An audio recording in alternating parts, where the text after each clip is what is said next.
Le couple est devenu pour beaucoup un produit jetable. De couples qui se détruisent à une vitesse incroyable.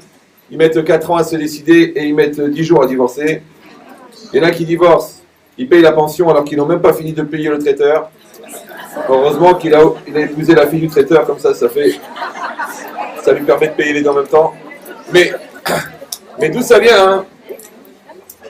D'où ça vient cette notion que les choses, elles vont tellement vite? D'abord, c'est un phénomène de société, qu'on vit dans une société de consommation et que les gens consomment. Maintenant, puisqu'on consomme des produits, on consomme des prestations, on consomme aussi des personnes. Et quand les gens consomment, c'est rare qu'ils gardent l'emballage. De la même manière, une personne, elle réfléchit qu'elle veut investir dans son couple, elle veut construire son couple. Alors, dans la Torah, chez les Chachamim, le couple s'appelle Binyan. Binyan, c'est une construction. Binyan Adéad, on fait cette bracha au Khatan Kala, que le Binyan soit Adéad, c'est-à-dire que la construction qu'ils vont faire, elle soit éternelle. Maintenant, la question c'est, est-ce que Binyan Adéad, ça veut dire que c'est une construction, c'est un bâtiment qui va durer l'éternité, ou alors Binyan Adéad, ça veut dire que c'est un acte de construction qui dure l'éternité. C'est-à-dire que toute sa vie, on construit, on continue à construire. Premièrement. Deuxièmement, c'est que pour construire quelque chose de durable, il faut utiliser des matériaux durables.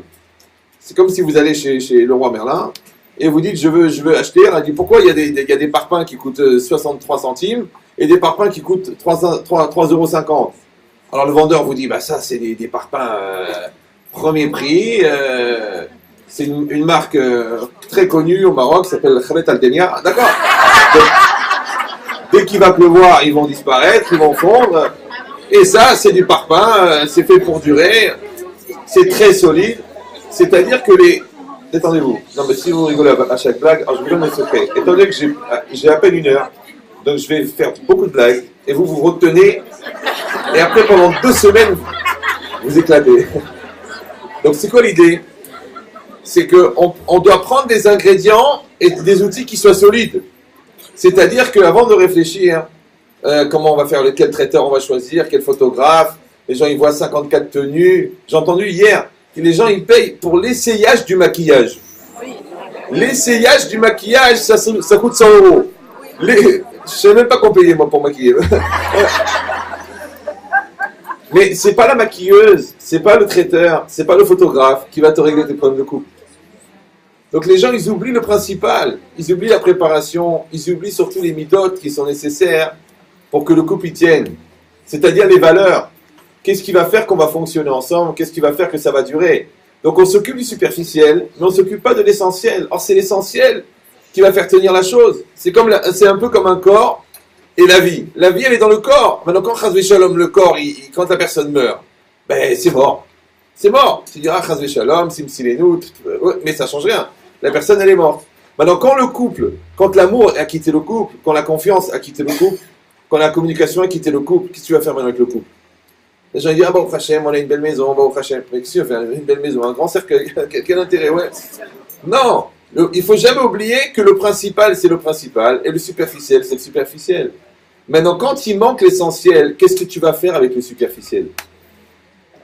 Les gens, au bout de 10 ans de mariage, il n'y a toujours pas de communication. Au bout de 15 ans, ils sont encore dans les susceptibilités. Encore dans la famille. Ta mère, ton père, ton frère, ta soeur, ta race de Tunisiens, de Marocains. Ouais, jusqu'à quel âge? Ça fait 28 ans. On peut passer à autre chose, on peut changer de sujet, on peut s'occuper un peu de la famille. Ouais, on peut s'occuper de nous. C'est bizarre. Ça vient de quoi? Ça vient du fait que les principes de base n'ont pas été posés. Quelles sont les priorités? Qu'est-ce qui compte? C'est quoi le couple? C'est qui le couple? Quand on se marie, il y a un homme, une femme et la choupa, c'est tout. Tout le reste, c'est en plus. En vérité, on n'a pas besoin de la famille, on n'a pas besoin des amis, on n'a même pas besoin d'un rabbin. Ouais, on doit prendre une bouteille de jus de raisin, un kidouche, 2 témoins, une bague. Et hop, c'est fini le mariage.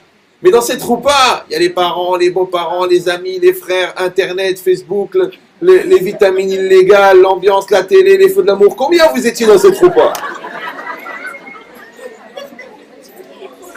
Je suis obligé de donner des exemples avec perruque et sans perruque parce que le public est mélangé. C'est compliqué pour moi. Ouais.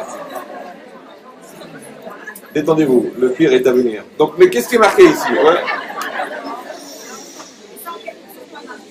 Donc ça veut dire quoi?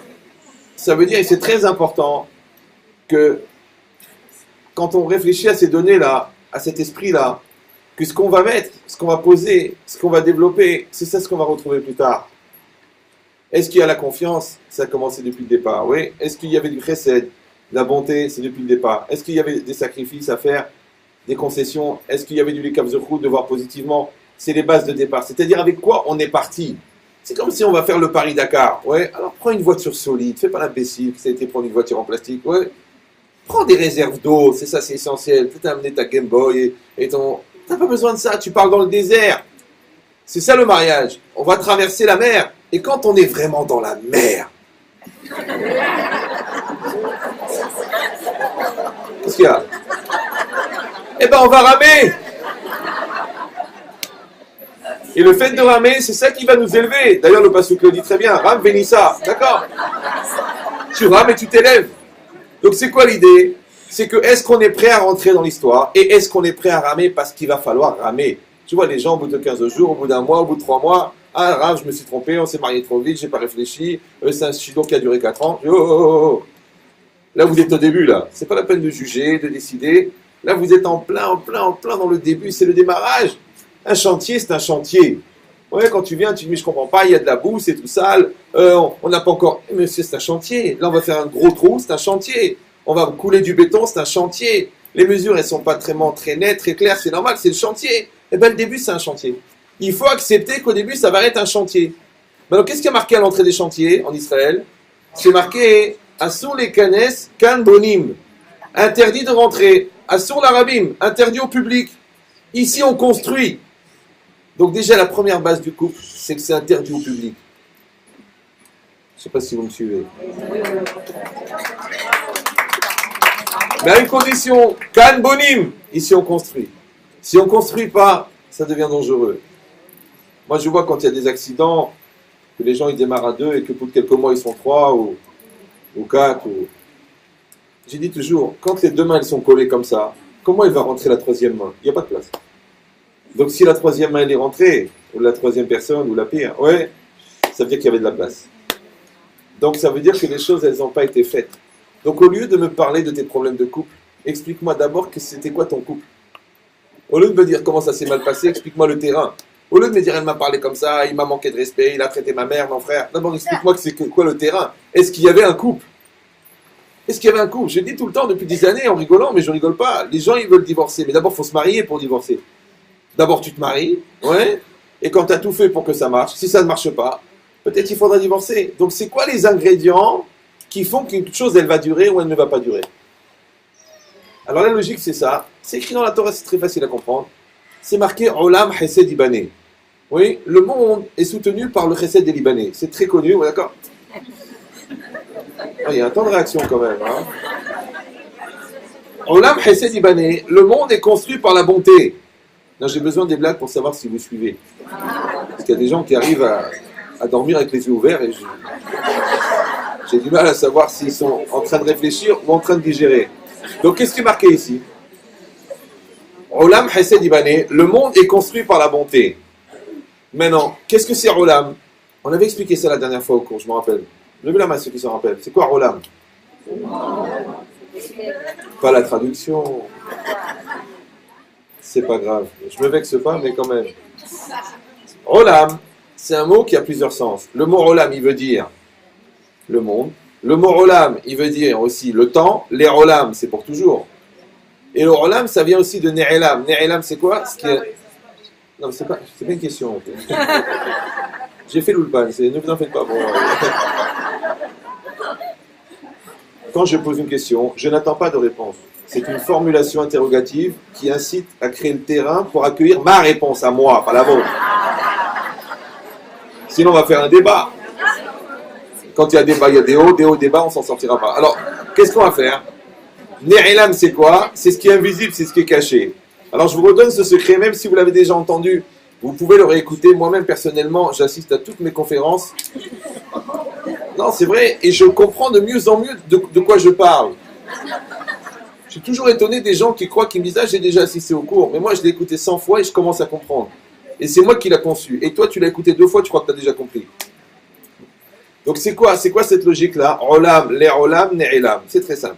Quand on crée un olam, c'est un monde, n'importe lequel. Maintenant, tu crées une famille, tu crées un couple, tu crées une association, tu crées une communauté, tu t'inscris dans une logique de groupe, n'importe laquelle, n'importe quel olam que tu vas créer.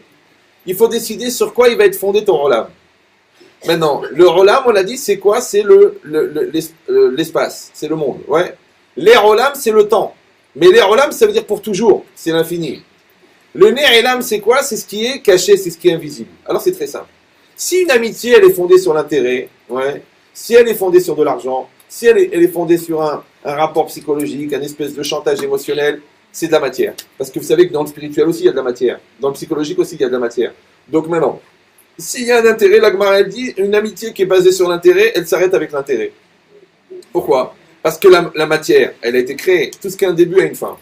Donc si ce qui nous relie, c'est quelque chose de matériel, automatiquement, le jour où la matière ne sera plus là, la relation a disparu.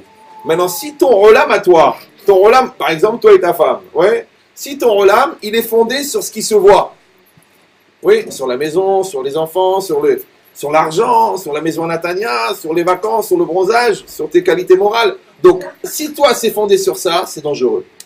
Pourquoi? Parce que tes qualités morales, tes midotes, c'est-à-dire tes mensurations, elles vont changer. La peau, elle va vieillir, ouais. Maintenant, les enfants, ils vont partir. L'argent, il va changer. Des fois, on gagne bien, des fois, on gagne moins bien. La maison, aujourd'hui, elle te plaît, demain, elle te plaît plus. Ouais. Et la belle famille, grâce à Dieu, ils habitent loin. Mais là, du coup, maintenant, elle a perdu son mari, elle est chez toi toute la journée. La vie, ça change. Ouais. Donc, c'est quoi l'idée? C'est que si ton olam, il est fondé sur ce qui se voit, il va être limité. Si ton olam, il est fondé sur ce qui ne se voit pas, si ton couple est basé sur ce qui ne se voit pas, qu'est-ce qui ne se voit pas? L'amour, la confiance, la communication, l'investissement, la Messirut Nefesh, c'est-à-dire sur les qualités, les valeurs. Alors c'est facile. Si ton olam, il est fondé sur le ne'elam, il durera les olam. Mais si ton olam, il est fondé sur ce qui se voit, il va durer le temps que les choses elles durent. Alors je te dis changement de Parnassa, tac. On a vieilli, tac. Les enfants ils sont partis, tac. Pourquoi? Alors je dis toujours c'est très simple. Donc quoi il faut investir dans le couple? Il faut investir sur ce qui ne se voit pas. C'est-à-dire ce qui ne se divise pas. Au moment où on a un divorce, la maison ça se divise. Tu veux la garder? D'accord, elle coûte 500 000 euros, tu me donnes 250 000, d'accord. L'argent ça se divise, c'est plus facile à diviser, tu divises par deux, c'est facile. Les enfants ça se divise, 15 jours que chacun, un week-end sur deux, ça se divise. Donc la seule chose qui ne se divise pas dans le couple, c'est quoi? La confiance. L'amour, la confiance, le bien qu'on a fait, ce qu'on a investi dans le couple, ça nous appartient ça. Alors moi je dis toujours aux gens, au lieu d'investir dans ce qui se divise, investissez dans ce qui ne se divise pas. Puisque ce qui ne se divise pas n'est pas divisible. Mais les gens, ils investissent dans la maison. Ils ont passé 4 ans, décoration, investissement, travaux, terrasse, travaux, babas. Mais maintenant qu'il n'y a plus de lien, alors qu'est-ce que tu vas faire avec la terrasse? Ouais. Comment tu vas faire? Ils ont construit une villa de malade. 10 ans d'investissement, 10 ans de travaux, 10 ans de béton, 10 ans de travaux. Pourquoi faire? Et comment ils ont appelé la villa? Parce qu'elle avait une très belle terrasse, on l'appelait Matrabas. D'accord? Mais qu'est-ce que tu vas faire maintenant avec cette villa? Ah, il est venu chez moi, il m'a dit Rabbi Chetri, je comprends pas. Ma femme, elle voulait une maison de fou. Moi, je voyage beaucoup. Hong Kong, l'Amérique, la Chine, l'Espagne. J'étais jamais là. Elle a voulu un truc, 800 mètres carrés, 17 chambres, 6 salles de bain, un truc énorme, avec la piscine intérieure, piscine extérieure, un studio dans la piscine, une piscine dans le studio. Ça. Il m'a dit, mais monsieur le rabbin, c'était 50 000 euros de remboursement par mois. J'étais obligé de courir. Alors qu'est-ce que j'ai fait? J'ai dit à ma femme, occupe-toi des travaux. Elle s'occupait des travaux. Donc tous les jours, elle parlait avec le chef des travaux. Alors le chef des travaux, il disait, bon, alors madame Chichportiche, comment vous voyez l'entrée? Comme ça. Madame Chichportiche, comment vous voyez le salon? Comme ça. Ah, madame Chichportiche, comment vous voyez la chambre à coucher? Comme ça. Et voilà. Eh bien, vous ne savez pas? Elle est partie avec le chef des travaux. Alors que maintenant, la maison est finie. Pourquoi? Parce qu'elle n'a pas épousé une maison, elle a épousé un homme. C'est pareil la femme. La femme, elle doit jouer son rôle de femme. Le mari doit jouer son rôle de mari. Ah, maintenant, toi, tu penses que c'est l'argent qui règle le problème. Toi, tu penses que c'est la voiture. Toi, tu penses que c'est la liberté. Donne-lui la carte bleue, elle va être amoureuse. Elle va pas être amoureuse. Les gens, ils croient carte bleue, ça règle les problèmes. Parce que CB, c'est Shalom Bayit, c'est les mêmes lettres. Ouais. Mais ça règle pas tous les problèmes. L'autre, elle fait la tête, tiens, va dépenser 500 euros. Elle est dépressive, ah, vas-y, tiens, prends la carte, fais ce que tu veux. Pars avec tes copines. Mais non, elle veut un mari, elle veut une femme. Elle veut une proximité, elle veut un échange. Elle veut un lien. Se faire avec le matériel. Tu as basé sur le matériel. Si ton rolam, il est fixé sur le rolam, il ne durera pas les rolam. Il durera le temps de la matérialité. Et le temps, il va changer. On s'est marié tout beau, tout frais, tout sympathique, tout. Et on a vieilli. On a beau dire, on vieillit, c'est comme ça. On change. Si quelqu'un il va dire, ah ben, on ne peut pas rester éternellement jeune, alors ils se battent, ils des hormones, et ils font des opérations, ils tirent la peau, ils avalent du plastique, ils essaient tout ce qu'ils peuvent pour rester jeunes. Non, il y a un temps pour être jeune, il y a un temps pour être moins jeune, il y a un temps pour être plus âgé, et il y a un temps pour être âgé, et c'est pas grave. D'ailleurs, quand vous étiez à 18 ans tous les deux à Casablanca, ouais, tu lui as dit, nous vieillirons ensemble. Tu aurais dû dire Blinéder.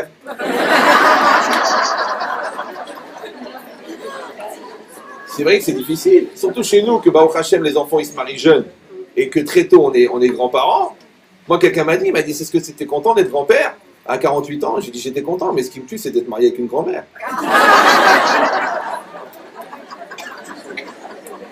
Je sais qu'elle est devenue grand-mère le jour où je suis devenu grand-père. C'est des phénomènes extraordinaires. C'est comme mes parents, ils se sont mariés le même jour, Mina Shamaï. D'accord.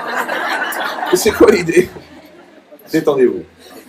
Je ne sais pas si vous allez apprendre grand-chose, mais vous allez bien rigoler. Ça va vous faire du bien. Vous n'avez pas besoin de moi pour faire des expédients. Donc, qu'est-ce qui est marqué ici?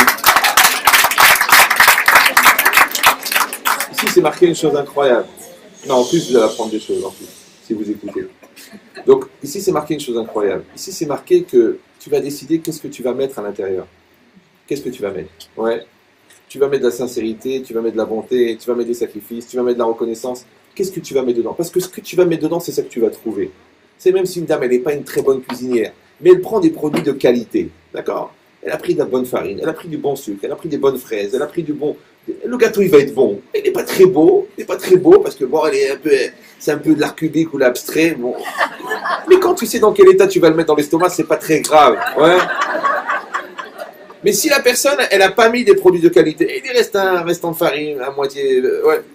Les œufs, ils ont tourné, le sucre, il est rouge, les fraises, c'est pas grave, on va les mettre en sirop. C'est pas bon.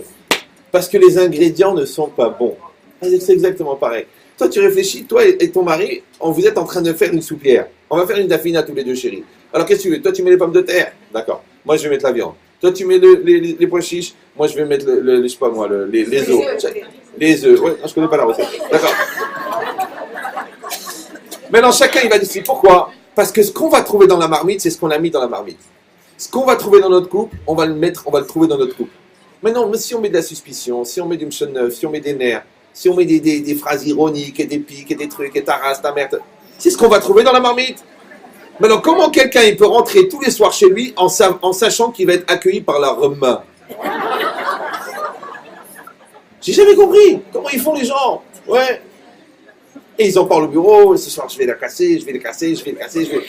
Mais c'est quel intérêt? Au bureau, tu stresses. Dans la route, tu stresses. À la maison, tu stresses. Ouais, c'est quand la vie. Ouais, il y en a. Ouf, elle est partie une semaine. Ouf. Oh, il y en a, ils accueillent la Nida. Oh là là là là. Quelle tranquillité. C'est pas normal. Tu dois dire, je vais quitter mon mari au lieu de dire, ouf. C'est pas normal. Ouais. Et l'autre, il dit, il est en déplacement. Il est en déplacement. Il est en déplacement. Toute la semaine. La paix est revenue à la maison. Ouais, il rentre de manière inopinée. Crise cardiaque, syncope. Mais tu m'avais dit lundi. Pourquoi c'est comme ça? Je comprends pas. Mais c'est le paradis, c'est le Gan Eden. C'est le but de ta vie, c'est ton mariage. C'est le but de ta vie. Pourquoi tu travailles? Pour lui. Pourquoi tu vis? Pour lui. Pourquoi tu fais des enfants? Pour lui. Alors pourquoi quand il rentre, ça va être la Rama? Parce que le travail n'a pas été fait. Ta maison, elle est bien rangée parce que tu l'as rangée. Le plat, il est bon parce que tu l'as cuisiné. Et ton couple, il est construit parce que tu l'as construit. Les gens, ils ne comprennent pas. Mais je comprends pas, monsieur le rabbin. Je fais Shabbat. Je mange kasher. On a les mezuzot à la maison. Je fais la dafina chaque samedi. On fait kibbutz. Alors, qu'est-ce qui manque? Je dis, mais le couple, il faut le construire. Il faut mettre en place la confiance, l'écoute, l'investissement, la reconnaissance. Il faut le faire. Mais pourquoi faire? Voilà, on est ensemble, on est mariés, grâce à Dieu, il y a des enfants, tout va bien. Blénard, Franchette, non mais, est-ce que tu l'as construit ce couple? Les gens ils construisent rien, après comment ça se fait qu'il n'y a rien? Mais c'est évident. Si moi je travaille, si j'ai créé mon entreprise, il n'y avait rien, il y avait un mur. J'ai créé une entreprise, j'ai travaillé dedans. Maintenant elle valait 100 euros, maintenant elle coûte 5 millions d'euros. Toi tu viens, tu me changes des serrures, tu me jettes dehors. Mais je ne peux pas partir. Mais j'ai mis ma vie dedans, j'ai mis ma neshama dedans, je crois que je vais partir. Par contre, si moi je ne travaillais pas ici, je dis, vous cherchez quelqu'un, tu me dis oui. Après je viens, et j'arrive en retard, je parle mal au client, tu me dis, écoutez monsieur, vous savez, quand vous êtes rentré, vous pouvez partir. Moi je ne vais pas avoir du mal à partir parce que je viens d'arriver. Donc, tu veux ou non? C'est que les gens qui divorcent facilement, c'est des gens qui ne se sont pas mariés. Et comment t'as mis ta force, t'as mis tes nerfs, Ah, comment tu pars? Ah, tu sais, j'ai réfléchi, finalement on est arrivé à un virage, je ne ressens plus rien, les sentiments ne sont plus là. Mais c'est pas possible, quoi. Ta mère, est-ce que ta mère, tu vas lui dire un jour, tu sais maman, je t'aime plus, ton père, tu vas dire, la passion n'est plus là, je ressens plus rien quand je te vois, on dirait un meuble, alors... Tu peux pas, tu dis, c'est mon père et ma mère. Mais elle, c'est la mère de tes enfants, c'est le père de tes enfants. Alors, qu'est-ce qui s'est passé? Comment ça se fait que ça dépend des sentiments, ça dépend? Je dis pourquoi? Parce que les gens, vous savez, quand on achète une voiture neuve, même quand on n'achète pas neuve d'ailleurs, le concessionnaire vous met au moins 20 litres d'essence. Ça dépend combien vous l'avez payé. Si vous avez payé 60 000 euros, il ne va pas vous mettre un litre d'essence quand même. Donc vous démarrez, elle démarre. Et vous roulez, vous roulez, vous roulez. Attention, c'est qu'au bout d'un moment, l'essence qui est dedans, elle va s'user. Donc la voiture, elle va faire et elle va s'arrêter. Et vous appelez le concessionnaire, je ne comprends pas, une voiture que j'ai payé 60 000 euros, elle n'a même pas fait 100 km, elle s'arrête. Il dit, attendez, monsieur, mais est-ce que vous avez remis d'essence? Il dit, non. Mais il faut remettre de l'essence. Comment 60 000 euros? En plus, il faut remettre de l'essence. Toutes les voitures du monde, il faut mettre de l'essence. Tous les couples, il faut investir dedans. Maintenant, quand tu te maries, le bon Dieu, il t'a mis 60 litres d'essence. Donc tout va bien, tout est super, tout est magnifique, ça marche tout seul, tu lui dis jamais que tu l'aimes, elle t'adore. Ton mari, tu lui fais à manger des omelettes sans œufs, il adore. Il dit, je crois qu'il manque quelque chose. Mais quoi, mon amour? Tu préfères un steak, tu fais un steak, tu oublies la viande. Là aussi, il dit, j'ai faim, mais serre-toi, mais reprends-en. Est-ce que c'est bien grillé des deux côtés? Une nia. Une nia, bon. Ouais. Tu dis, mais chérie, mais enfin, il manque la viande. Oh, où avais-je la tête? C'est un phénomène, syndrome qui a démarré avec Louis XVI. Ouais. Mais il n'y a pas de viande. Et ben tu dis rien, c'est les 6 premiers mois. Après les 6 premiers mois, il n'y a plus d'essence dans la voiture. Pourtant, elle est neuve. À quelle heure tu rentres? Pourquoi tu n'as pas déposé le chèque? Il est trop cuit. Il n'est pas assez cuit. Il est cuit d'un côté. Il n'est pas cuit de l'autre côté. Alors où il est? Il n'y a plus d'essence. Alors c'est quoi le secret? C'est que pendant que l'essence est gratuite, pendant les 6 premiers mois, il faut investir, il faut apprendre, il faut donner. Comme ça, comme tu as appris à pédaler tout seul, c'est pas grave, parce que quand l'essence va s'arrêter, mais tu sais pédaler. Mais les gens, ils font le contraire, ils profitent des 6 mois, ils kiffent les 6 mois, sans faire d'efforts, pas de recette, pas de bonté, pas de reconnaissance, pas de midote, rien. Mais le jour où il n'y a plus d'essence, ils ne sont pas habitués à pédaler. Ah, il faut pédaler. Ah, pourquoi il faut pédaler? Pourquoi? Et qui a dit que je dois faire des efforts? Et pourquoi je dois faire des efforts? Il y a encore, il n'y a pas très longtemps, 4 mois de mariage. 4 mois, c'est pas beaucoup, hein? Il m'a dit, Rav Chetrit, je voudrais un get. Je lui ai dit, mais pourquoi un get? Il m'a dit, en plus, c'est un get rapide, c'est la version jet, d'accord? Je lui ai dit, pourquoi? Il m'a dit, je ressens plus rien, je suis pas attiré. Je lui ai dit, mais il faut travailler, il faut mettre en place, il faut apprendre à se connaître, il faut discuter, il faut échanger. Oh là là, il me dit, c'est trop compliqué. Il m'a dit, moi, je veux pas. Moi, je suis un homme occupé, je travaille, je sais pas que ça va faire. Moi, il faut que ça marche tout de suite. Je lui ai dit, toi, tu confonds la femme avec une imprimante. L'imprimante, tu la branches avec l'ordinateur. L'ordinateur reconnaît l'imprimante. Le logiciel est déjà dans Windows. Plug and play, ça marche tout de suite. Mais la femme, c'est pas comme ça. Le mari, c'est pas comme ça. Il faut échanger, il faut apprendre à se connaître, il faut se prendre la tête, il faut s'expliquer. Il faut connaître le langage de l'autre, il faut connaître sa patience, il faut savoir quand est-ce qu'il faut parler, quand est-ce qu'il faut se taire, il faut chercher les petits plats, il faut savoir lui annoncer, surtout les prix. D'accord? Donc, Albert, les bottes que je t'avais dit, je les ai trouvées. Et je les ai achetées. Combien tu les as payées? Ah, sur ta vie. Tu vas avoir une vie très courte, celui-là. Ouais. 200 €.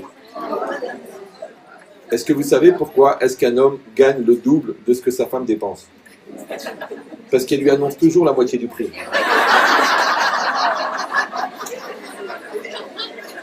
Elle va pas lui dire qu'elle a acheté un tailleur à 400 €, elle va dire t'es folle, lui il paye ses costumes à 22,80 €.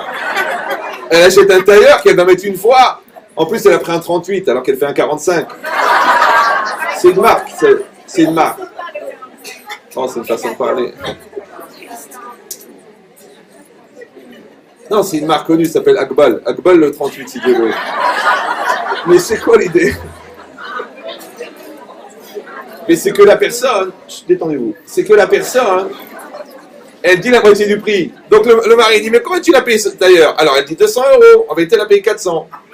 Alors son mari dit, ah 200 €, mais c'est pas cher, il fallait en acheter 2. Elle dit, mais j'ai acheté 2.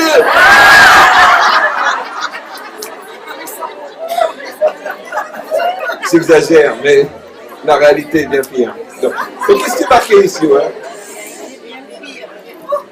C'est quoi l'idée?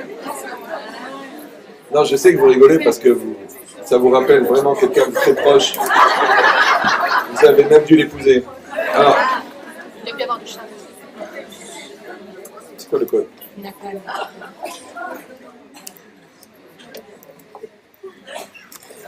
Donc ça veut dire quoi? Ça veut dire, et ça c'est très important, que ce qu'on va avoir dans son couple, c'est ce qu'on aura mis dedans.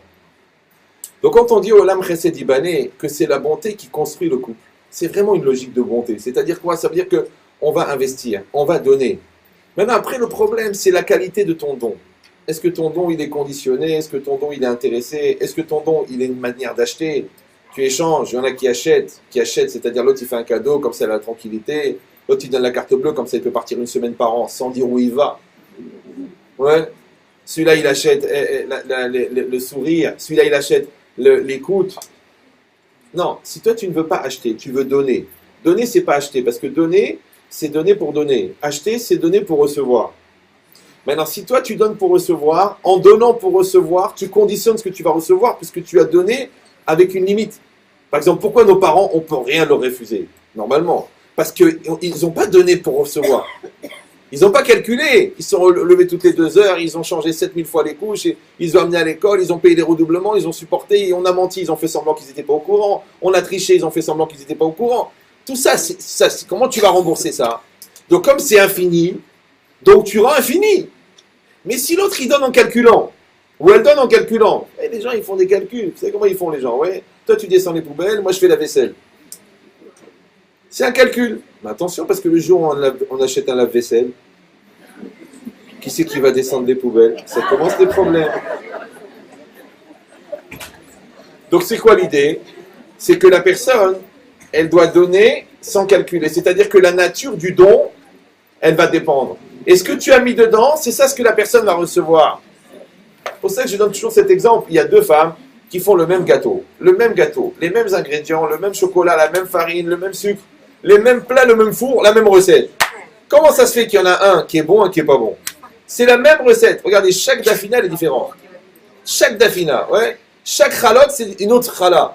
Il y a des belles chalotes et il y a des filles chala. C'est une autre chose. Je ne sais pas comment elle a fait cette chala. Déjà, tu la prends. Elle doit peser 7-8 kilos. Tu as peur de casser la plaque. Tu dis, c'est pas possible. Ouais, pourquoi? Parce qu'en fait, il y en a une qui a triché. Elle a rajouté un ingrédient qui n'était pas dans la recette. Elle a rajouté la rumba. Tu lui as dit, fais-moi le gâteau de ma mère. Fais-moi le gâteau de ma mère. Fais-moi. Elle t'a dit, je vais faire le gâteau de ta mère. Voilà le gâteau de ta mère. Avec la recette de ta mère. Avec la manière de ta mère. Alors tu t'étonnes qu'elle a fait un gâteau comme ta mère, comme ta mère, comme ta mère. C'est normal que le gâteau, il est ta mère. C'est ta mère. Et c'est bizarre, tu le manges, tu as des brûlures d'estomac. Parce que la personne ne l'a pas fait de bon cœur. Les gens qui t'invitent pas de bon cœur, ne va pas manger chez eux, tu vas t'empoisonner. Hein. Quelqu'un qui te prête de l'argent en s'étouffant, comme ça, il va mourir. Tu lui dis, je t'en prie, prête-moi 100 euros. Tu dis, prends ma femme. Non, non, tu vois. Celui-là, cet argent-là, il va pas te porter bonheur. Hein. Quelqu'un, tu lui dis, est-ce que tu peux venir dimanche m'aider à déménager? Il te dit, dimanche, le lendemain de samedi, tu veux que je vienne? Ça serait pour déplacer des choses. Ne le fais pas venir. Il va se casser un bras, celui-là. 10 ans, il va te le reprocher. Ouais, c'est toi qui m'as fait dire de venir. Pourquoi? Parce qu'il est venu avec la rumba. Ça veut dire que ce qu'on crée, c'est ce qu'on met à l'intérieur. Maintenant, toi, tu as mis à l'intérieur de la rumba, ou tu as mis de la simcha, ou tu as mis de l'amour, ou tu as mis de l'intelligence, ou tu as mis de la volonté de construire. Quand l'autre, il va manger ton amour.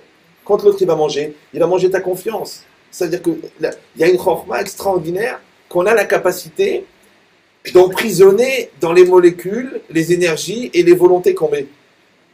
Tu vois des gens qui t'invitent de bon cœur, tu te sens bien. Des gens qui t'invitent pour frimer sur leur maison, tu te sens mal. Tu te sens mal, tu dis quand est-ce que je vais partir?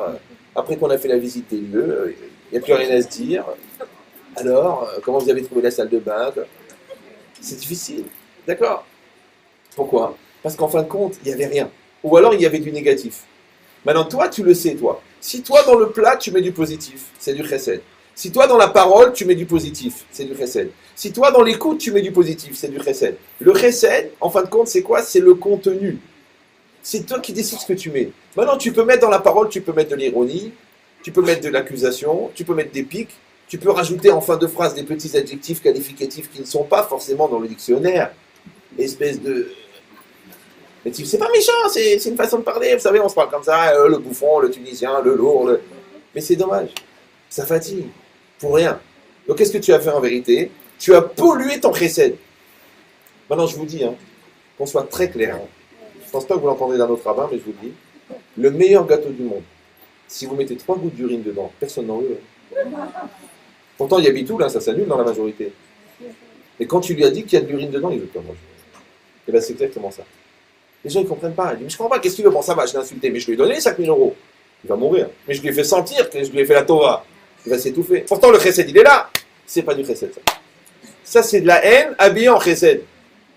Ça, c'est de la méchanceté. C'est-à-dire que tu prends un marteau en or pour fracasser la tête de l'autre. Qui dit Shem Shamaï. L'autre, il se sert de la Torah pour détruire la personne. Ouais. L'autre, il se sert de son ascendant intellectuel pour faire honte. L'autre, il se sert c'est-à-dire de la confiance de l'autre pour faire une souffrance, un chantage émotionnel, de retourner le couteau dans la plaie. Pourquoi faire? Ça veut dire que c'est de l'anti-chesed. Maintenant, si le chesed, ça construit, l'anti-chesed, ça détruit. Donc, réfléchis bien à ce que tu mets à l'intérieur de ce que tu produis. Dans les mots que tu dis, dans les ambiances que tu crées, dans les shabbats que tu mets en place, dans la façon d'accueillir, dans la façon de faire le manger. Dans chaque chose, réfléchis bien à ce que tu mets, parce que ce que tu mets, c'est ce que tu trouves. Ah, et si quelqu'un dit, mais vous savez, c'était pas dans un mauvais esprit, c'était plein de bonnes intentions. Qu'est-ce qu'ils disent les goïms? Ils disent l'enfer. L'enfer est pavé de bonnes intentions. Pas le Gan Eden, l'enfer. C'est-à-dire que les gens, par bonne intention, cette belle-mère, elle a détruit sa belle-fille. Mais c'est pour l'éduquer. Ce mari-là, il a détruit sa femme. Mais c'est pour la rendre une femme sérieuse. Ce professeur, il a cassé le moral de cet enfant, il l'a détruit mentalement. Mais c'est pour qu'il soit plus rigoureux. Parce que toi, t'es programmé dans ta tête comme un Allemand prof de maths. Alors tu crois que l'enfant, il doit être comme toi. Peut-être qu'il a une autre forme d'intelligence. Non, toi, tu as décidé comment il doit être. Il va être détruit, Mais non, une truite. Une truite, ouais. Tu peux pas lui apprendre à voler, c'est une truite. Donc dis, c'est une truite et c'est tout. Non, je vais en faire un oiseau. Grâce à Dieu, c'est bien, elle est passée en seconde. Bon, maintenant, elle est déprimée, elle est dans une maison de repos. En fait, elle est folle. Mais elle est passée en seconde. Mais quel intérêt, dans quel état? Et ça, c'est quoi? Pourtant, c'est avec une bonne... C'est ça qui est vicieux. C'est que c'est avec une bonne intention. Mais la bonne intention ne justifie pas la preuve. C'est qu'on peut tout légitimer. Alors, comment tu vas savoir si c'est une bonne intention ou non? Donc, c'est seulement si une personne... elle apprend à se connaître pour savoir à l'intérieur d'elle-même, au fond, si elle est en train de construire ou si elle est en train de détruire. Des fois, on ne le sent même pas.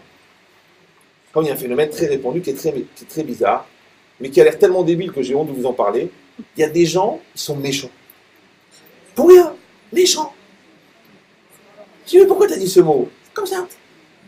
Et tu vois bien que l'autre il pleure, arrête de parler. Non. Ça y est, il a reconnu, arrête d'insister. Non. Pourquoi? Comme ça. Méchant. Vous avez compris, méchant? Méchant, ça veut dire des gens qui poussent, qui font mal. Et ça y est, c'est bon. Non, non, non, non. Ça suffit pas encore. Il faut que tu payes. Pourquoi? Une dette hypothétique que l'autre il s'est inventée. Les 4 années qu'on a souffert, ce que ta mère elle m'a fait, ce que tes beaux-parents ont truqué, pourquoi tu m'as obligé à truquer là-bas, parce que tu m'as menti sur ce que t'étais, parce que. Et les gens ils sont méchants. Mais pourquoi faire? Mais pourquoi tu construis quoi? Déjà avec la bonté c'est dur de construire. Avec la méchanceté t'espères quoi? Il n'y a rien. Ça produit rien, ça fait rien. Ouais. Et en plus de ça, ce que tu plantes ça pousse. Je ne sais pas si vous me suivez. Tu plantes des orties, ils poussent des orties. Tu plantes des roses, ils poussent des roses. Mais tu te plantes, ils poussent quoi? Ils poussent rien. Là, c'est exactement pareil. Pourquoi les gens, ils n'ont pas cette intelligence, ils n'ont pas une caméra au-dessus de leur tête, de se regarder vivre, de s'écouter parler, de se regarder agir et de dire, là, je crois que ça ne sert à rien ce que je fais. Là, je crois que c'est négatif. Là, je sens que ça va apporter des problèmes. Pourquoi il n'y a pas cette intelligence? Pourquoi c'est toujours une logique?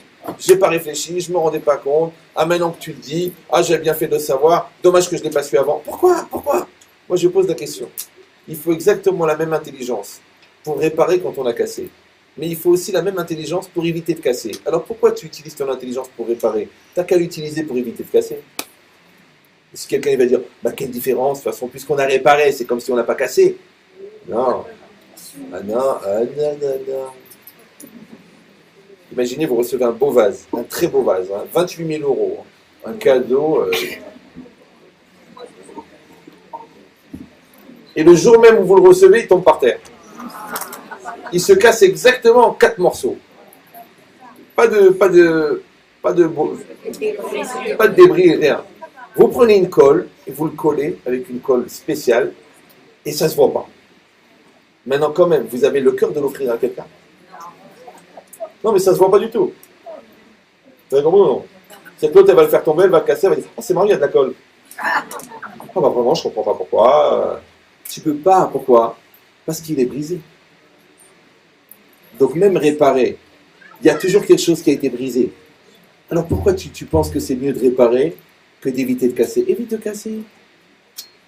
Ah, je ne savais pas. Apprends. J'ai pas réfléchi. Réfléchis. Je ne me rendais pas compte de la gravité. Réfléchis à la gravité.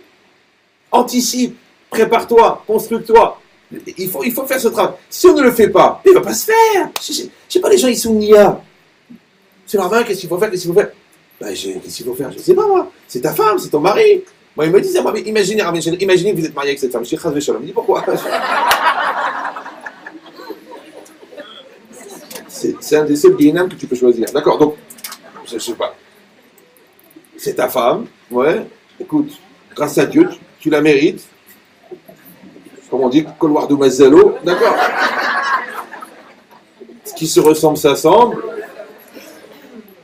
L'ânesse et l'épouse l'âne. C'est comme ça. Les gens, ils sont faits l'un pour l'autre. Une femme, elle m'a dit, moi, mon mari, je l'ai cassé, concassé, fracassé. Elle m'a dit, je l'ai rendu comme une serpillière. Je dis, c'est normal, vous êtes raide comme un balai. Ça fait un coup. Elle n'a pas rigolé.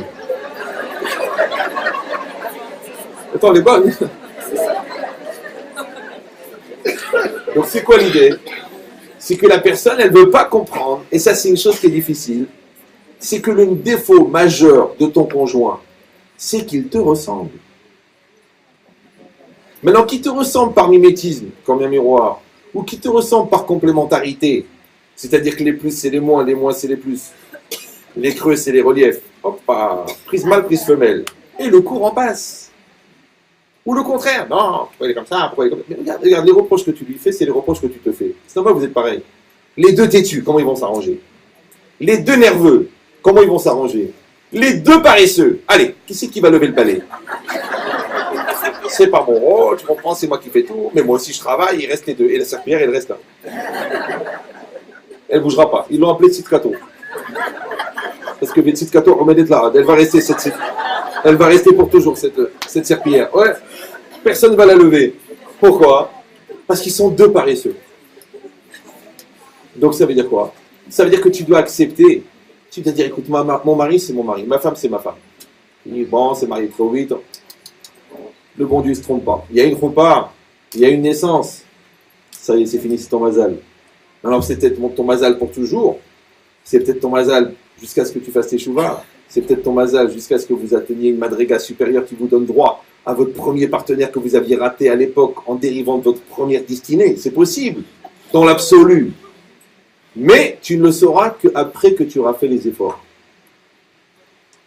Et les gens, ils ne font pas les efforts, ouais, et ils réfléchissent. Et c'est peut-être pas mon mazal, et c'est peut-être pas lui. Une elle m'a téléphoné, elle me dit, Rabbi Chetri, je voulais savoir, est-ce que vous pensez que mon mari, je pense que mon mari n'est pas mon mazal.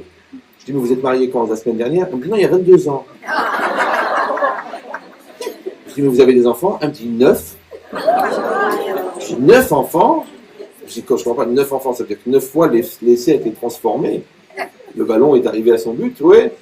Et vous n'êtes pas sûr que c'est votre mari?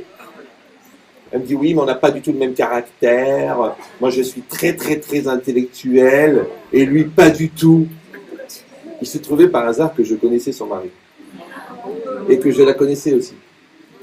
Alors je lui ai dit, mais madame, vous êtes une intellectuelle? Elle me dit, oui, je sais très... D'ailleurs, c'est pour ça que j'écoute vos cours. Je suis très, très intellectuel. Alors, je dis, entre intellectuels, vous pourriez m'éclairer? Elle me dit, oh, si j'osais.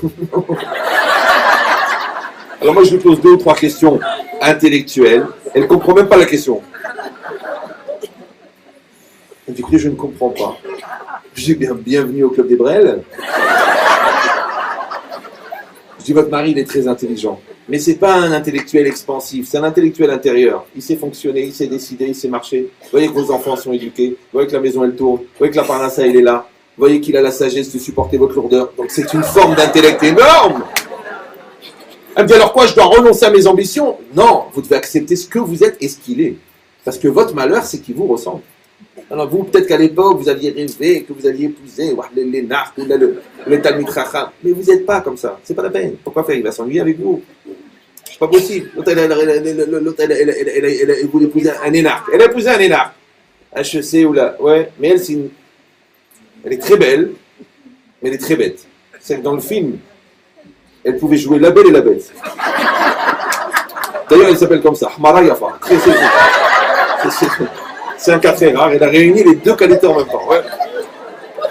Alors, c'est un soir d'hiver. Son mari, il est ingénieur. Il est en train de réfléchir à la redistribution du budget en calculant sur le facturing indexé du dollar sur la base du shekel. Et elle est en train de faire des mots croisés. Mais niveau, ça veut dire trisomique. C'est juste en dessous de... Alors, elle dit à son mari, Jean-Alexandre, c'était avant la Teshuvah.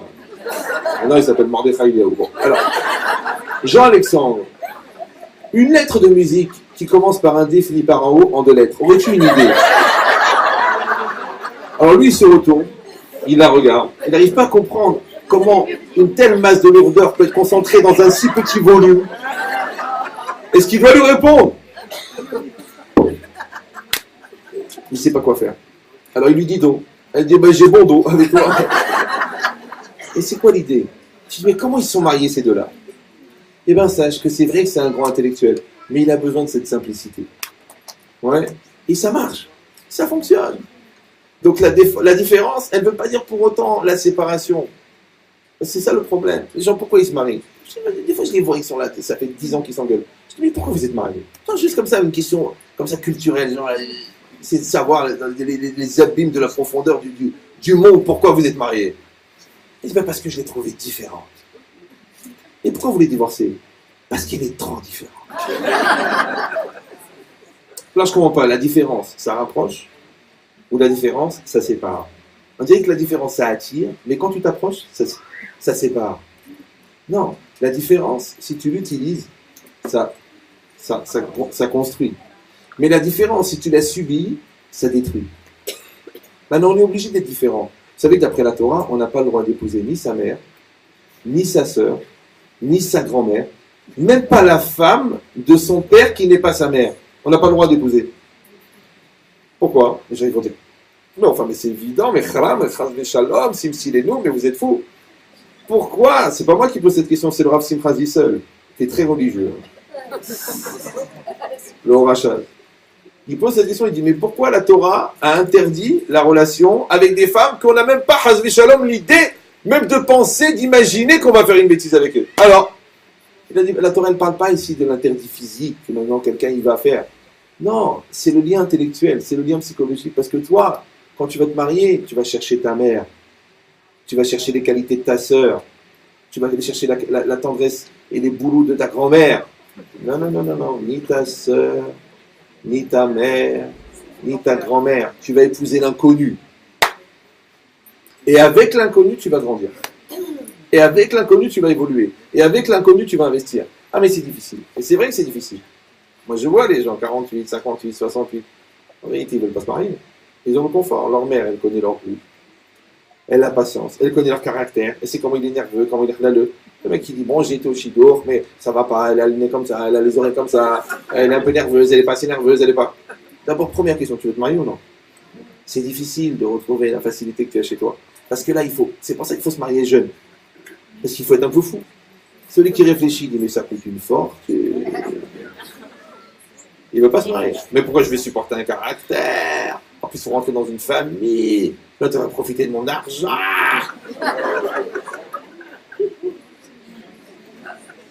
La femme est dépensière. On le dit, ma très chère femme.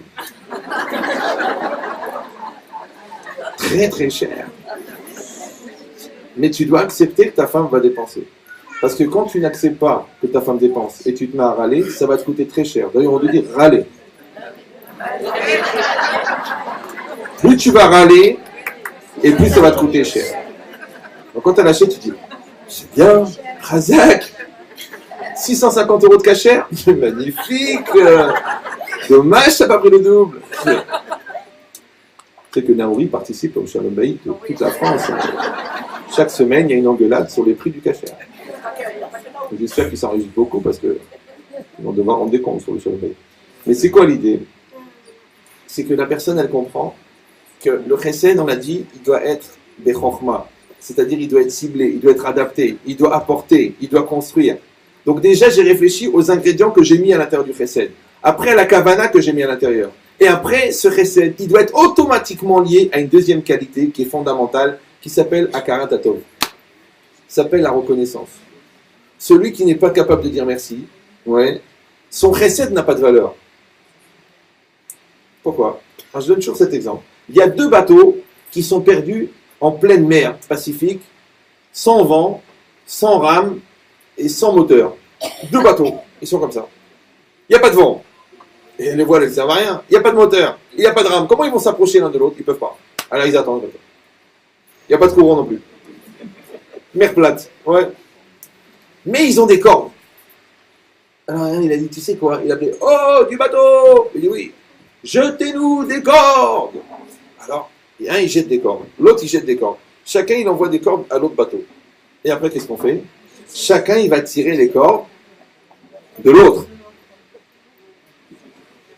Jeter la corde, c'est chesed. Tirer la corde, c'est reconnaître le chesed. C'est akarat hatov. Maintenant, il y a des gens, ils jettent la corde, ils font chesed, mais ils tirent leur corde. Regarde tout ce que je t'ai donné.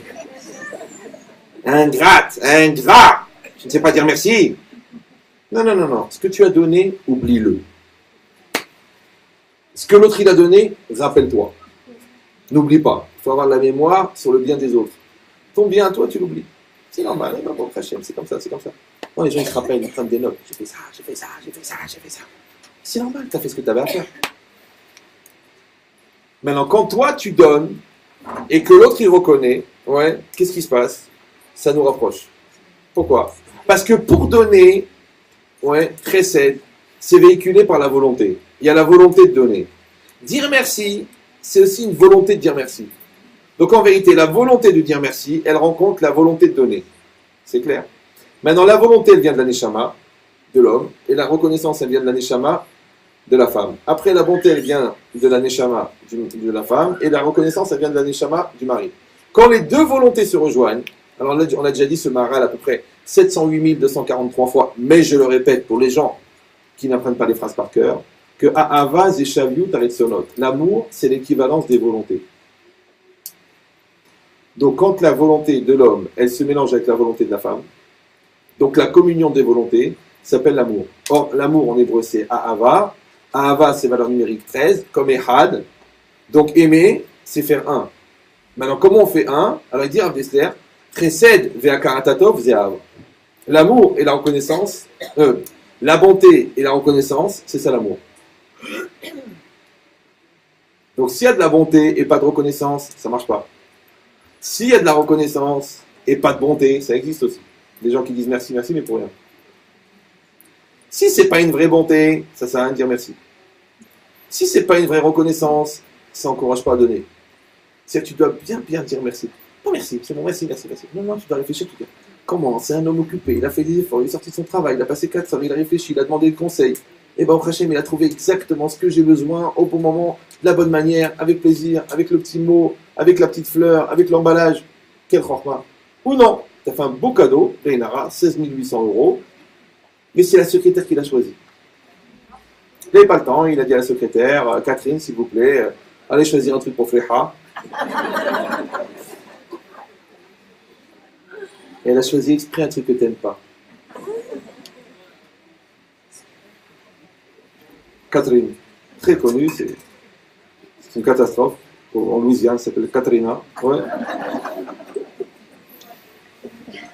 Non. Toi, tu vas faire le... Comme toi, tu fais pour ton mari. Tu sais qu'il aime ce plat. Tu le fais avec amour. Ouais. Lui aussi, il va choisir le cadeau avec amour. Donc, qu'est-ce que tu reçois? 5% de cadeau, 95% d'amour. C'est-à-dire, c'est la volonté qui véhicule l'objet. C'est la volonté qui véhicule le remerciement. Maintenant, c'est dur de dire merci. C'est dur. Parce qu'il y a l'orgueil. Ouais. Parce qu'il y a l'impression que tout est dû. Mais c'est normal. Non, tu dois dire merci. Tu dois réfléchir bien avec une kavana. Et c'est difficile parce que, comment un petit mot d'une seconde, il peut remplacer 4 ans d'effort. C'est vrai. Moi, toujours, je me posais la question. Comment tu dis merci à ta femme qui t'a fait 14 salades? Elle a passé 4 heures. Et toi, tu dis merci pour ce Shabbat. Comment tu dis merci pour un accouchement? Comment tu fais?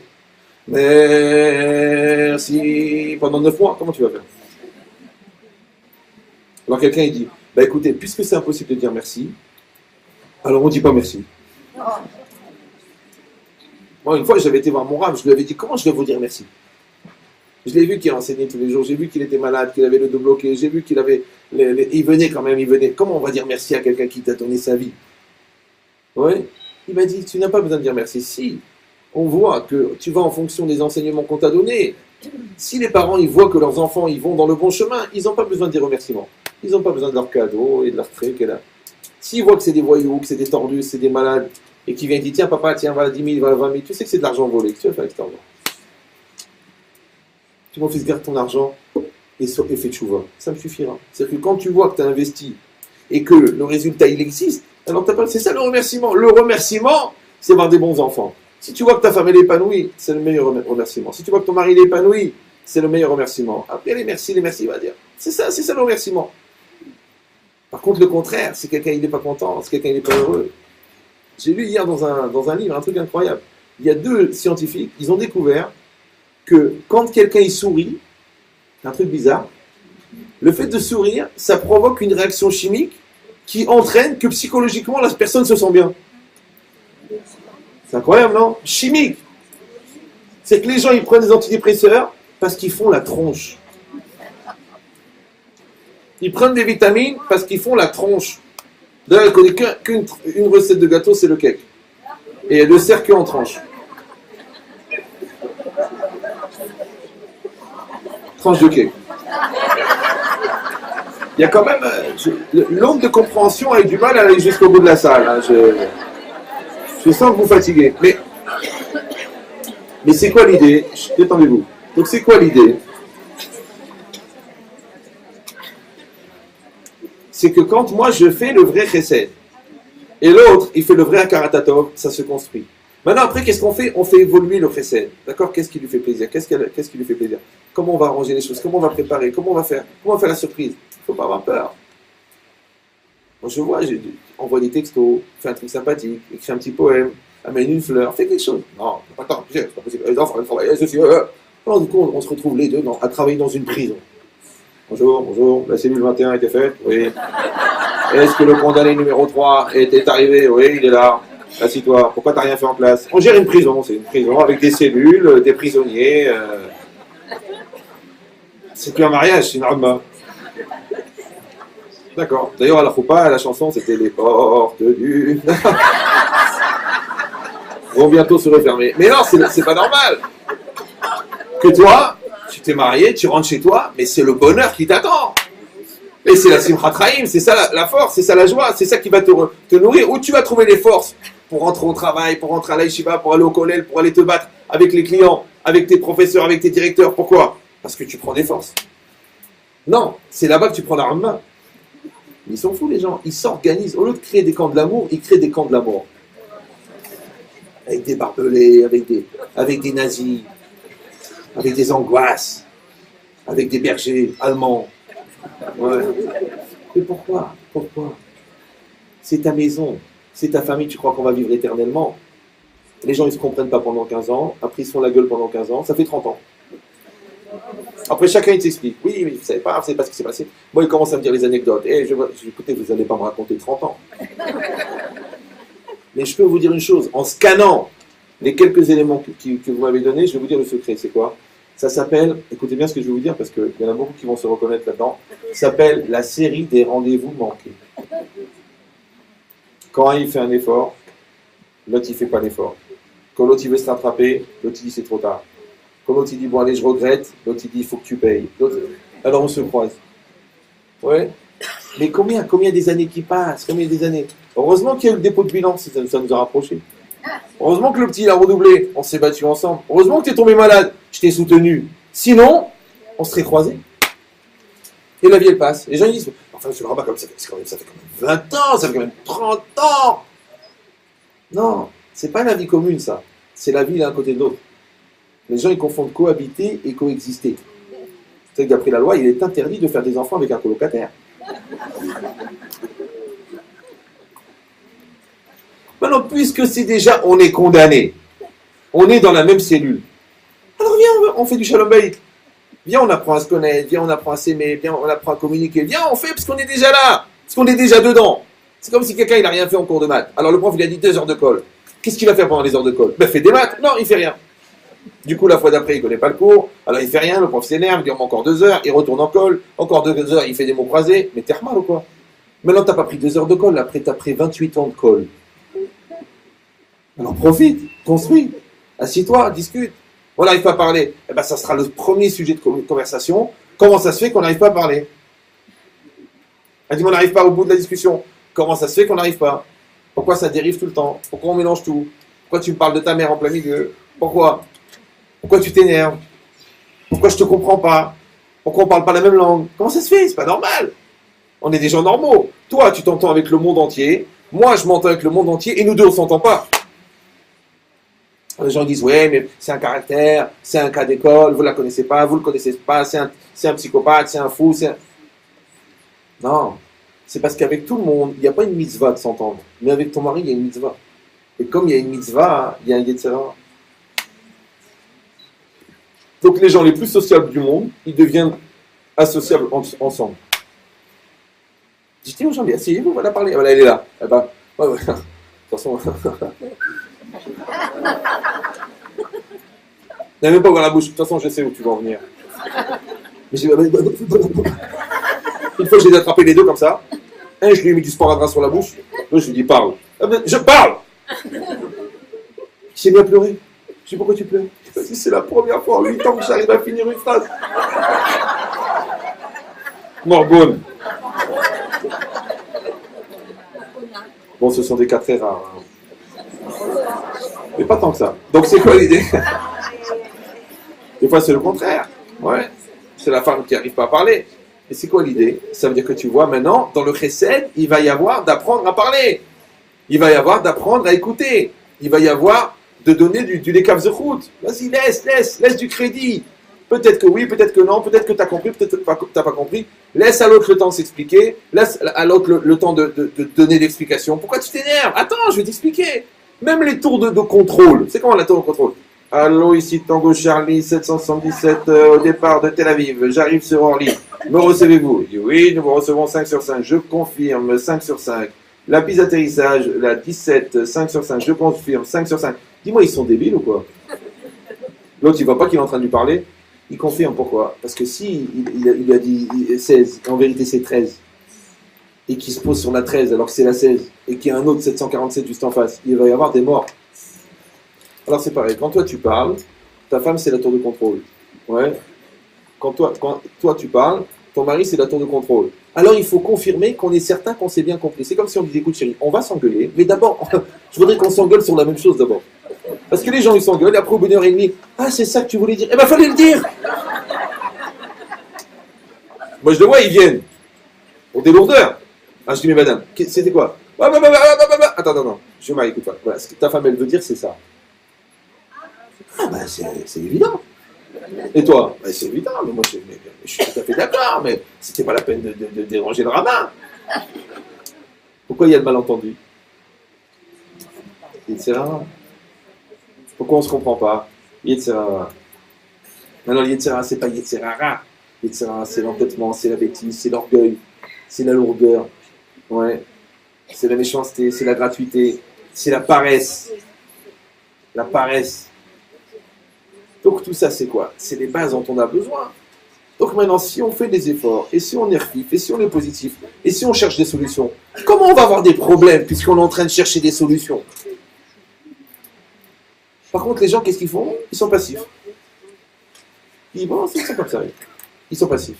Ouais, ils disent, bah, écoutez, je ne sais pas, j'attends. Ben voilà, là, appelle-la, dis-lui que tu l'aimes. Non, j'attends de voir si les sentiments vont revenir. Puisque la passion nous a quittés. Ils deviennent poètes. Les braises se sont refroidies. Le poète est devenu poète. Il est du Bouchda, là-bas, très connu. Poète. Ouais. Je dis, mais si les sentiments se sont refroidis, mais rallume les sentiments. Fais une déclaration, écris un mot, envoie une cassette, je sais pas moi, t'as qu'à taguer sur le bâtiment d'en face que tu...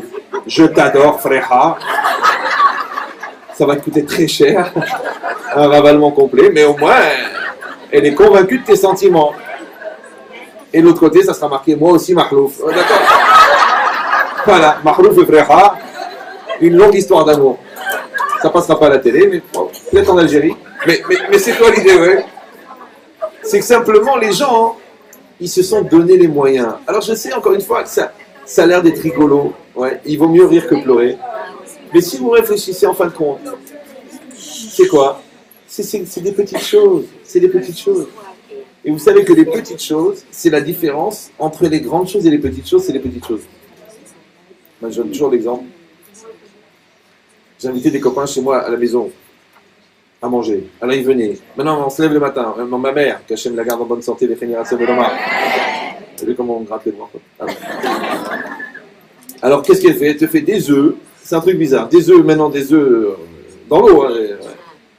Avec deux, trois petites pommes de terre, un peu de cumin, un peu de sel, un peu de poivre. Elle te coupe, tu les manges. L'autre, il vient. Maintenant, le grand gourmet, tu sais, le mec, il a l'habitude des grands restaurants. Il dit, mais qu'est-ce qu'elles ont, ces pommes de terre? Mais qu'est-ce que c'est, ces pommes de terre? C'est des pommes de terre. Alors là, c'est la cuite. Là, il va faire une overdose. Le tagine, mais rien la mava.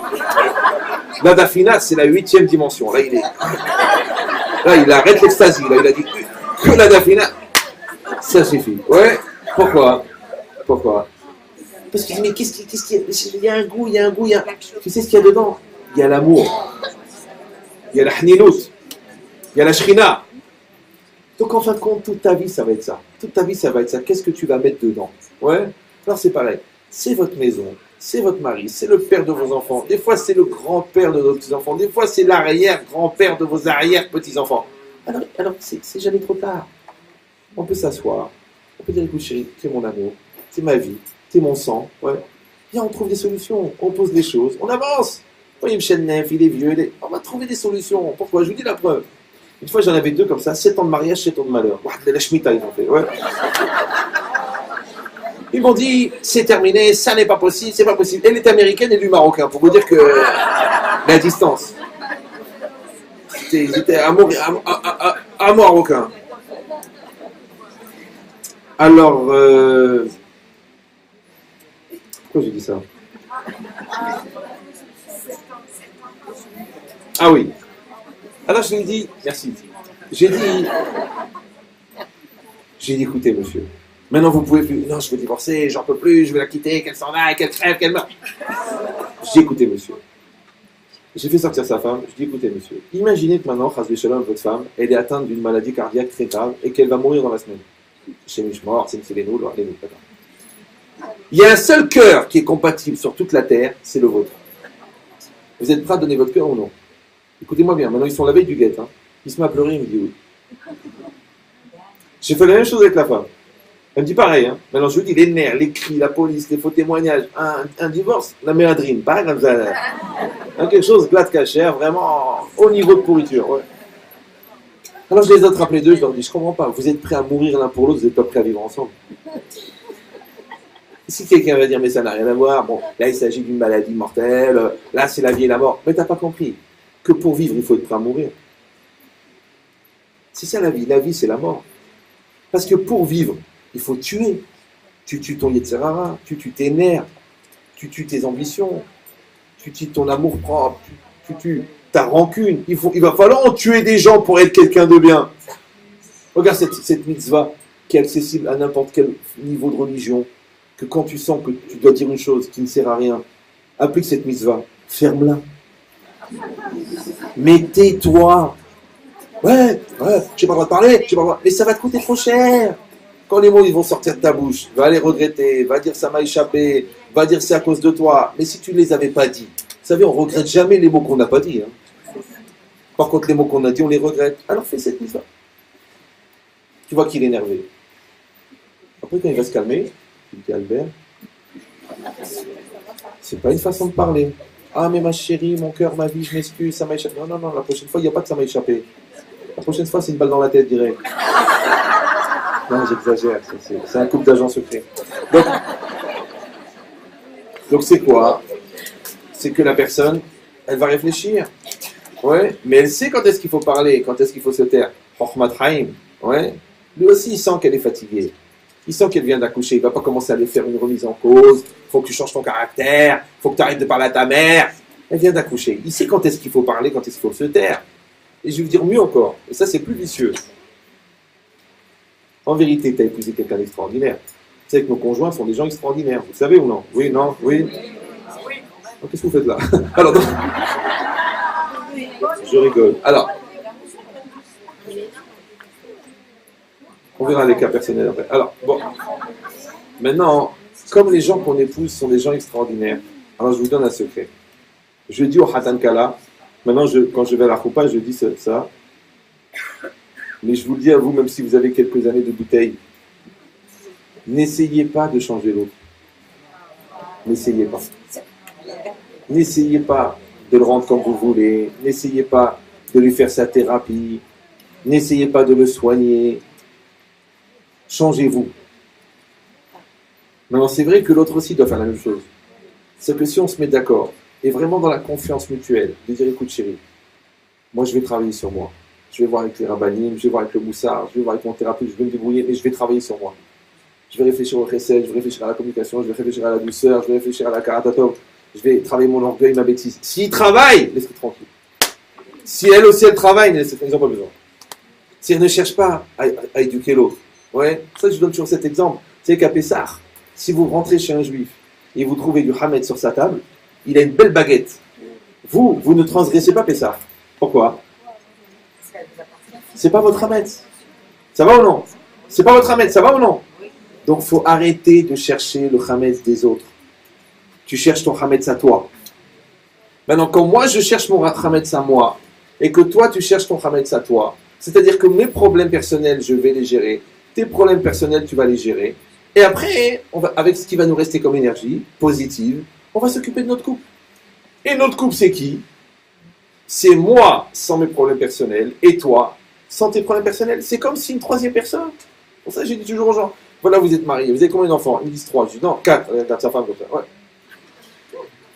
C'est qui le quatrième enfant? C'est ton couple. Maintenant, un enfant, il a besoin d'amour, de gentillesse, de douceur, de Torah, de Treha. Il a besoin. C'est un enfant, il faut l'éduquer.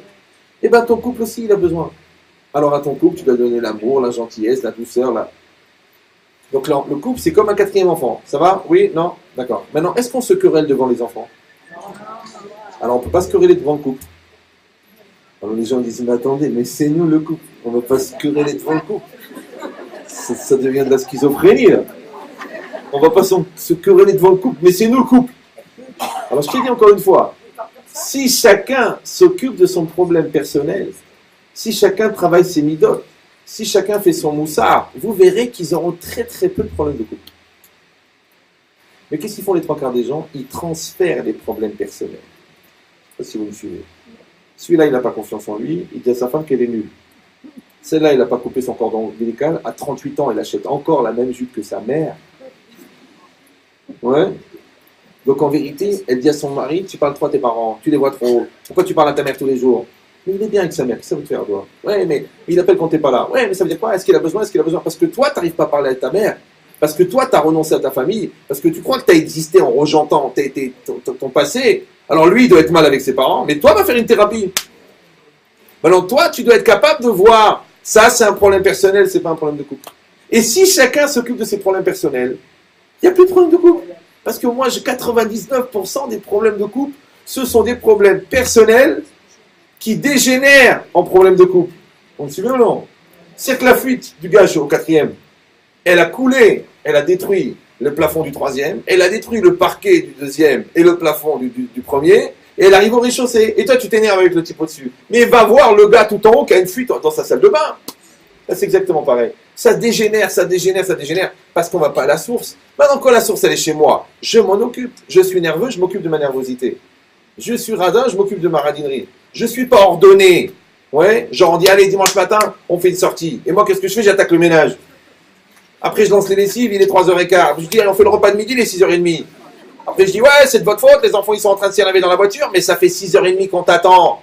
Eh ben, je ne sais pas gérer le temps. Donc, tu n'as pas des problèmes de shalom bayit, toi. Tu as un problème de gestion du temps. Tu as un problème de gestion des priorités. Tu ne peux pas mettre 1h15 pour faire un repas. Ah ben, moi, je prends mon temps, je prends mon temps. Mais regarde, les enfants, ils ont arraché le plafond de faim. L'autre, il a mangé un rideau, regarde. Et alors, il faut cuisiner. Moi, je suis la recette, je fais comme il faut faire. Et je parle au téléphone en même temps. Donc, tu n'as pas un problème d'éducation. Tu n'as pas un problème de shalom bayit. Tu as un problème de gestion du temps. Chacun, il doit diagnostiquer quelle est la nature de son problème. Maintenant, si moi, je m'occupe de mon problème et toi, tu t'occupes de ton problème, on n'a plus de problème. Ah, qu'est-ce qu'on va faire avec l'énergie? Je te dis, on va prendre l'énergie positive et on va la mettre dans le couple. Ce quatrième enfant, on va lui donner de l'amour, on va lui donner de la gentillesse, on va lui donner des kiffs, on va se faire des petits week-ends, on va partir. EasyJet, c'est vite fait, hein, 300 €. On part à Malaga, on loue une chambre à 40 €, un kiff. Allez, prends un saucisson et le truc, et c'est terminé. Ah, mais c'est compliqué, comment on va faire? Alors vas-y, crève, étouffe-toi dans le HLM là-haut. Pourquoi j'ai mis la crise EasyJet? Pour que les Avréchim, ils partent en week-end. Il faut le faire, il faut prendre des petits kiffs, il faut faire des choses. Tu peux aller à Prague à 30 €. Je ne suis pas en train de faire la pub de EasyJet. Je vous dis que c'est des choses que tu aurais pu faire. Après, tu dis, oh, vous savez, c'est compliqué. Me faire regarder les petits, j'ai pas confiance. T'en fais pas non plus, ils n'ont pas confiance. Ton couple, il en a besoin. Vas-y. Allez, va-t'en. Même tes parents, allez, profite un petit peu. Allez faire le 5e. Ah non, ça se fait pas. Ma conscience juive m'interdit de... C'est fatigué, va en vacances. Ah, je peux pas, je suis une maman, j'ai ma conscience. Il vaut mieux qu'ils aient une maman absente 2 semaines qu'une maman dépressive 4 mois. Jeté au lit comme ça. Ah, il m'a abandonné. Ah. Alors, va en vacances. Va en vacances avant qu'on te recommande un scotch cachère.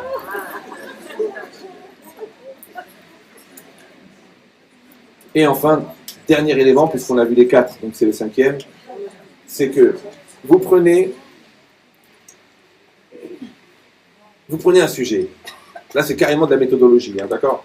Vous prenez un sujet n'importe lequel, d'accord? L'argent, les nerfs, la tête à la maison, combien de fois on passe Shabbat chez tes parents, n'importe quel sujet, c'est pas grave. Vous le prenez et vous mettez-le en face de l'autre. D'accord? Vous faites sortir le Yitzhara, qui dit s'il te plaît, tu sors, je vais parler à ma femme, je vais parler à mon mari, vous mettez-le en face de l'autre. Et toi, en tant que femme, tu vas dire ton point de vue, entièrement. Lui, après, il va dire son point de vue entièrement.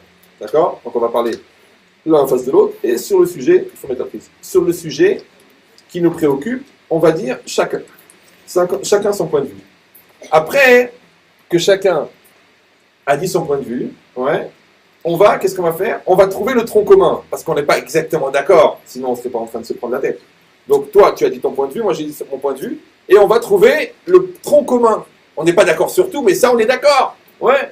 Bon, toi tu me dis, bah t'es dentiste, c'est normal que tu arrives à 9h30, et moi je te dis, écoute, les enfants, ils peuvent pas te rater le matin parce que tu pars trop tôt à la prière, ils peuvent pas te rater le soir parce que tu rentres trop tard, donc ils ont plus de père. Donc il faut que tu te débrouilles. Bah, 2 fois par semaine tu vas rentrer tôt, 1 fois par semaine tu vas faire un remplacement, je sais pas comment tu vas faire, mais tes enfants, ils ont besoin de te voir. Bon, donc on a trouvé un compromis. C'est-à-dire, on va trouver un tronc commun. Parce que les gens, ils te disent, pourquoi j'ai choisi cet exemple? Parce que les gens, ils te disent, écoutez, monsieur le rabbin, nous sommes d'accord sur rien, on se comprend sur rien, c'est pas possible. On n'est jamais d'accord, je ne sais pas ce qu'elle veut. C'est pas normal. Même un clochard vietnamien bourré, sur un banc, tu arrives à trouver des points communs avec lui. Et la mère de tes 5 enfants, tu n'arrives pas à parler. C'est bizarre, non? Donc, encore une fois, chacun a donné sa version complète du sujet. Ensuite, ensemble, on a trouvé le tronc commun. D'accord, on est d'accord sur ça, on est d'accord. Après ce tronc commun, on l'a synthétisé. On a dit, voilà, c'est ça le principe. Donc, ça veut dire qu'on a besoin d'être plus présent. Donc, ça veut dire que les enfants, à partir de maintenant, ne doivent plus assister à nos problèmes. Donc, ça veut dire que maintenant, il ne doit plus y avoir de stress dans ta façon de parler. Donc, ça veut dire qu'à partir de maintenant, tu as compris que quand je te dis que les gros mots me dérangent, tu as compris que ce n'est pas une blague, c'est réel. Donc, ça, on a fixé on a fixé le principe. D'accord? Donc, qu'est-ce qu'on a fait? On a parlé ensemble, on a trouvé le tronc commun ensemble, ensuite, on a défini le principe ensemble. Après, qu'est-ce qu'on fait? On va fixer des règles. À partir de maintenant, ça va être comme ça et comme ça. Chaque gros mot, 400 € d'amende. Ouais. Je sais pas, des trucs, tu trouves un système pour fixer des règles. Après ces règles, on les met en application. Allez, pour la semaine prochaine, on va faire attention. Allez, les capsules pendant toute la semaine. Toute la semaine, on va travailler sur le chesed. Toute la semaine, on va faire. Et dernièrement, après, on va s'asseoir, Shabbat, et on va dire, viens, toi et moi, est-ce qu'on constate que ça nous a fait du bien? Donc, je reprends l'histoire. Qu'est-ce qu'on a fait?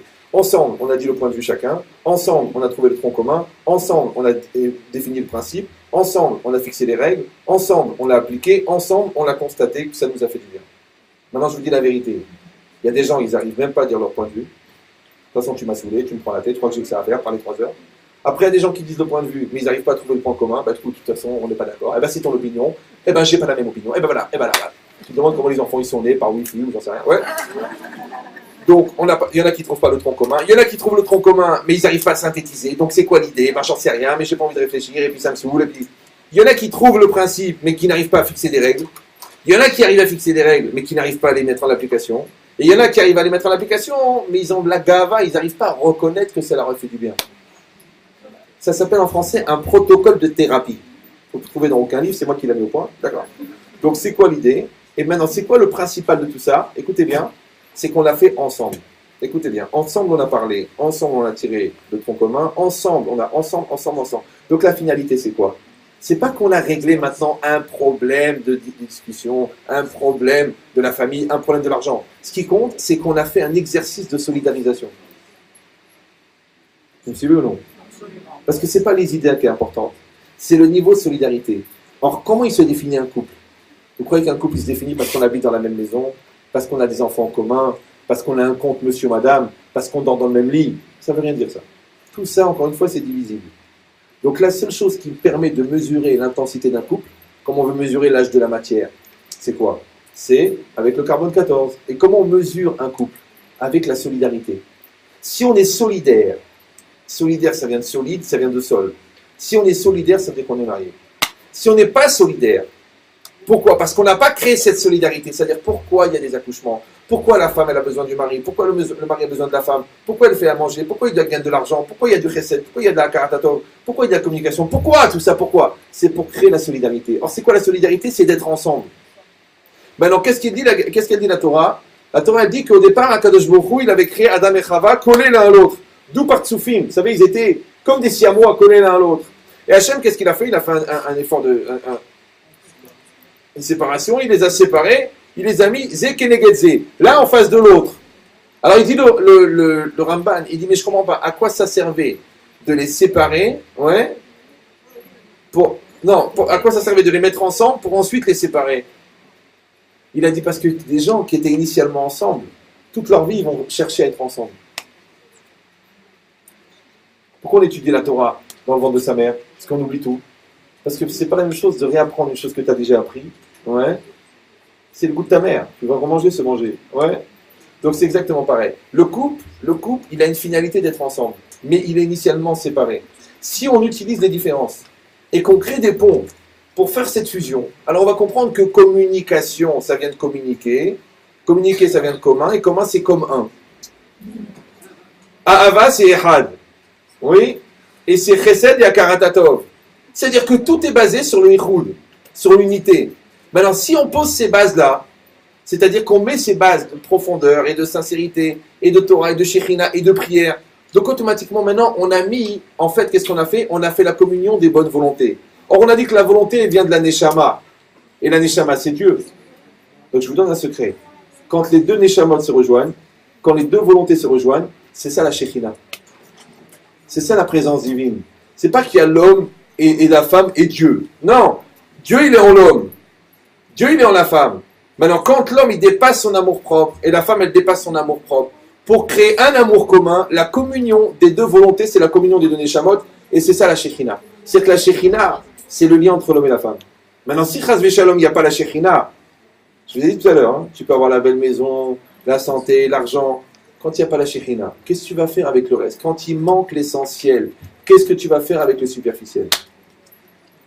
Donc, Akadosh Baruch Hu, il nous aide à chacun à construire notre couple, à travailler sur notre couple et à évoluer Bezat Hashem.